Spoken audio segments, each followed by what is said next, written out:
बिस्मिल्लाहिर्रहमानिर्रहीम। शुरू अल्लाह के नाम से जो बड़ा मेहरबान हायत रहम करने वाला है। अस्सलामु अलैकुम नाजरीन, welcome to my YouTube channel Hadiya voice के साथ। नाजरीन, एक गांव में तरह तरह की नेमतें थी। इस गांव में अल्लाह तबारक ताला ने हर तरह की आसाइशें रखी हुई थी। पहाड़ थे, दरिया थे और ऐसी ऐसी नेमतें अल्लाह तबारक ताला ने इस गांव में पैदा की हुई थी जिसे देखकर कोई भी मगरूर हो जाता। अल्लाह तबारक ताला ने वहां के लोगों को बहुत ही ज्यादा मालो दौलत दिया हुआ था। इस गांव का हर फर्द दौलतमंद था सिवाय चंद मुसलमान घरों के। वो इलाका हिंदुओं का इलाका था। इस इलाके में ज्यादातर हिंदू आबाद थे। चंद घर मुसलमानों के थे, बाकी तमाम हिंदुओं के थे और वहाँ जितने भी हिंदू थे सब खुशहाल थे। मुसलमान बहुत ही कमजोर हालत में रहा करते थे। मुसलमानों में एक आदमी था जो दूसरे मुसलमानों की निस्बत से कुछ दौलतमंद था। मुसलमान इसे अपना सरदार मानते थे।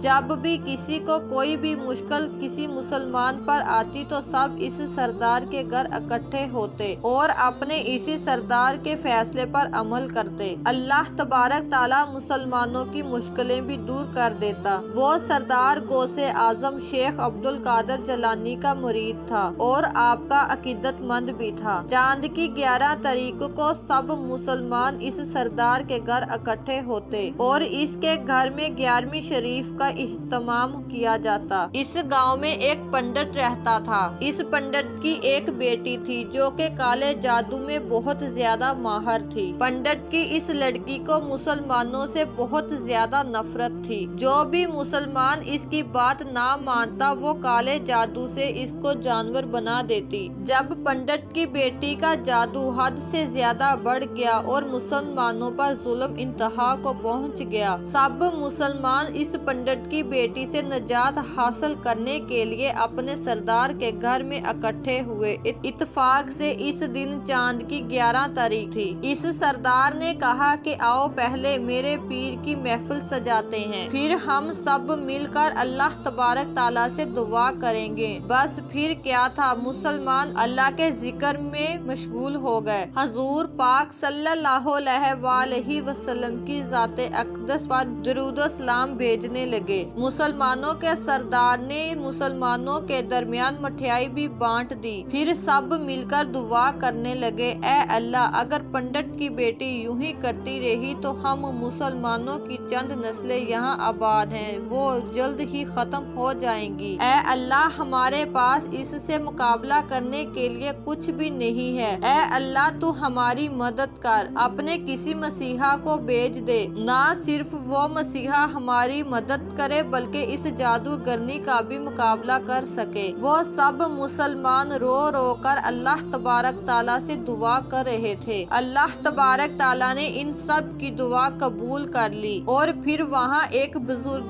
की आमद हुई। इस इलाके का सरदार कहीं घूमने जा रहा था कि इसके सामने एक काला नाग आ गया। इसने इस पंडित को डंस लिया। वो सांप इतना जहरीला था कि जैसे ही आकर इस पंडित को डंसा, पंडित अपने होश खो बैठा और गिरकर बेहोश हो गया। पंडित के सिपाहियों ने पंडित को उठाया और उसके घर ले गए। इस इलाके के बड़े बड़े हकीम बुलाए गए लेकिन वो सांप का जहर निकालने में नाकाम रहे। सब लोग परेशान थे कि अब क्या होगा। तभी वो बुजुर्ग इस पंडित के घर जाते हैं। दरवाजे पर सिपाहियों ने इस बुजुर्ग को रोक लिया और पूछा कि तुम कौन हो। बुजुर्ग ने कहा कि मैं हकीम हूँ, मुझे किसी ने बताया कि आपके मालिक को सांप ने डंस लिया है, मैं इसके इलाज के लिए आया हूँ। सिपाहियों ने कहा कि तुम्हारे कपड़े फटे पुराने हैं, हमें तो तुम फकीर लग रहे हो, तुम्हारी जाहरी हालत तो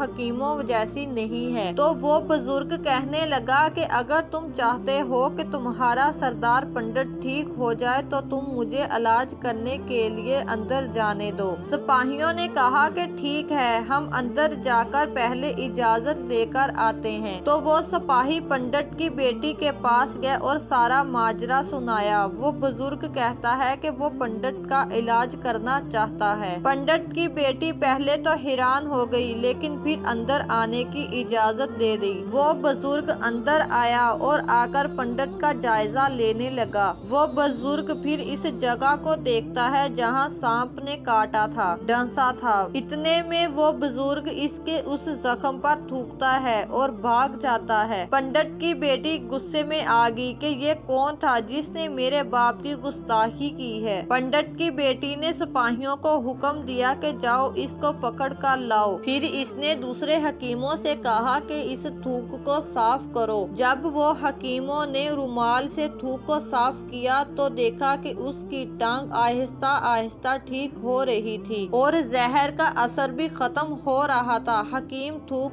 को सारी टांग पर मल देता है। थोड़ी ही देर के बाद पंडित की टांग ठीक हो जाती है। पंडित दोबारा होश में आने लगा। थोड़ी देर बाद पंडित बिल्कुल ठीक हो गया। जब वो पंडित होश में आया तो इसने बताया कि एक बुजुर्ग आया था। इसने अपना थूक आपके जख्म पर लगाया और आप बिल्कुल ठीक हो गए। हिंदू पंडित ने कहा कि वो मेरा मोहसन है, इसने मेरी जान बचाई है। जाओ सब जाकर उस बुजुर्ग को ढूंढकर मेरे सामने पेश करो ताकि हम इसे इनाम दे सकें। सिपाही सारे इलाके में फैल गए और जगह जगह इसको तलाश करने लगे, लेकिन वो बुजुर्ग इसे कहीं ना मिला। जब सारे सिपाही जंगल में दाखिल हुए तो देखा कि वो बुजुर्ग अपनी इबादत में मशगूल है। सिपाहियों ने इस बुजुर्ग को पकड़ा और अपने इस पंडित के सामने पेश कर दिया। वो पंडित अल्लाह वाले बुजुर्ग से कहने लगा, हजूर हमें माफ फरमा दें, हमने आपको पहचाना नहीं, आप तो हमारे मसीहा हैं,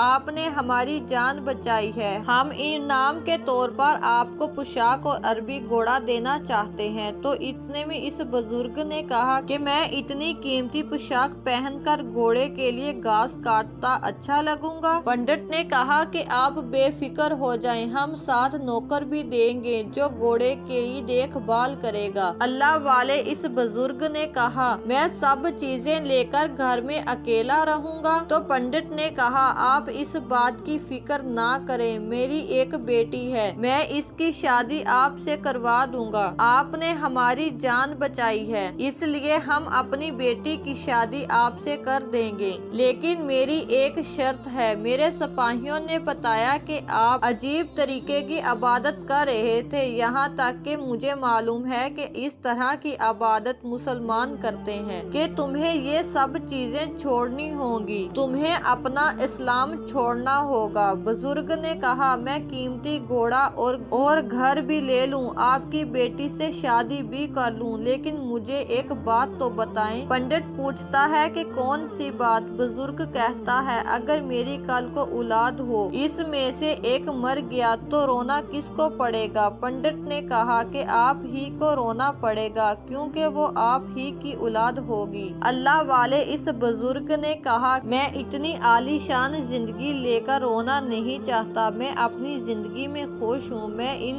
सब के लिए अपना मजहब नहीं छोड़ सकता, मुझे तो आखिरत की जिंदगी चाहिए। मैं दुनिया के इस मालो दौलत के लिए अपना इस्लाम नहीं छोड़ सकता। मैं यहाँ जिस मकसद के लिए आया हूँ, बस वो मकसद पूरा हो जाए, मुसलमानों की मदद करने के लिए आया हूँ। वो अल्लाह वाला बुजुर्ग ये कहकर घर जाने लगा तो पंडित ने इसे रोक लिया और कहा, तुम जानते नहीं हो कि हम कितने ताकतवर हैं और मेरी बेटी इतने आलम है कि इंसानों को अपने जादूगर से जानवर बना देती है। तो इस अल्लाह वाले बुजुर्ग ने कहा कि इसने आज तक कमजोर लोगों को जानवर बनाया है, ये आज मुझे जानवर बना कर दिखाए तो मैं मानूं। इससे पहले कि इसकी बेटी इस बुजुर्ग को जानवर बनाती, इस अल्लाह वाले बुजुर्ग ने फूंक मारी, इसकी बेटी छिपकली बन गई। वो छिपकली अपनी जुबान से जहर उगलने लगी। तभी अल्लाह वाले ने इस पर थूक दिया, जिसकी वजह से इस छिपकली पर आग भड़क गई। पंडित की बेटी का चेहरा आग से स्याह होने लगा। तभी पंडित इस बुजुर्ग के कदमों में गिरकर माफी मांगने लगा, हमसे गलती हो गई, अगर मेरी बेटी दोबारा इंसान बन जाए तो हम इस्लाम कबूल कर लेंगे।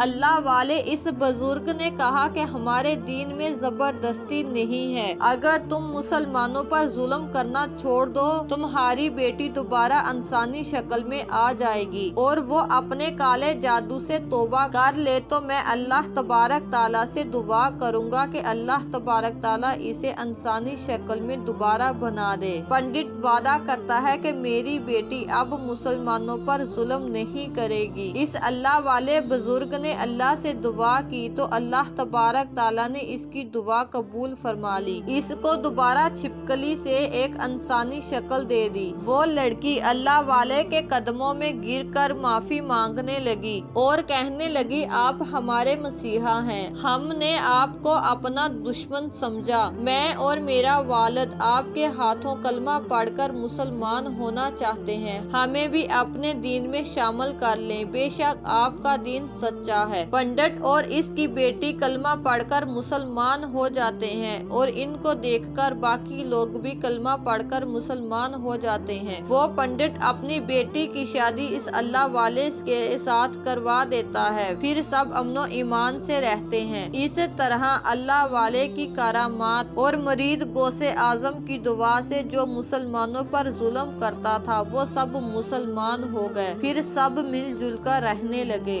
नाजरीन, उम्मीद है कि आप सबको हमारी आज की वीडियो पसंद आई होगी। अगर आपको हमारी वीडियो पसंद आई हो तो हमारी वीडियो को लाइक और शेयर जरूर कीजिएगा। इस तरह की हमारी वीडियो देखने के लिए हमारे चैनल को जरूर सब्सक्राइब करें। शुक्रिया।